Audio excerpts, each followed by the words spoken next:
एक दिन मैंने उससे कहा कि चलो यार अब शादी कर लेते हैं। तो उसने कहा कि अभी घर वाले नहीं मानेंगे, हमें अभी सही वक्त का इंतज़ार करना होगा। तो मैंने हमेशा की तरह उसकी हाँ में हाँ मिलाई। फिर एक दिन किसी ने मुझे बताया कि वो किसी और लड़के के साथ डेट पर जाती है।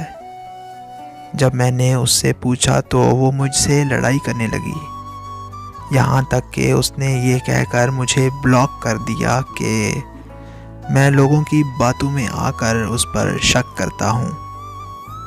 फिर 1 महीने बाद उसने इस शर्त पर मुझे अनब्लॉक किया कि मैं दोबारा कभी भी उस पर शक नहीं करूँगा।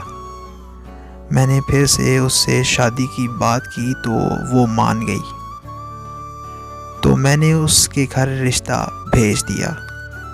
उसकी फैमिली ने हाँ तो कर दी, लेकिन शादी के लिए 2 साल का टाइम ले लिया।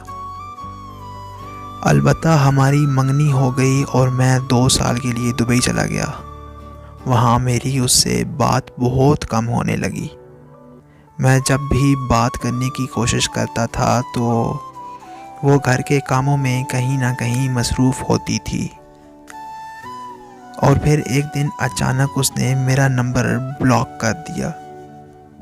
मैंने अपने घर कॉल की तो पता चला कि उसके घर वालों ने कॉल करके मंगनी तोड़ दी है। मैं अगले दिन की फ़्लाइट से घर वापस आ गया। जब मैंने उसके घर वालों से बात की तो उन्होंने साफ कह दिया कि हमारी लड़की नहीं मानती। और जब मैंने उससे बात की तो वो कहने लगी कि मैं किसी और से प्यार करती हूँ और उसी से शादी करना चाहती हूँ।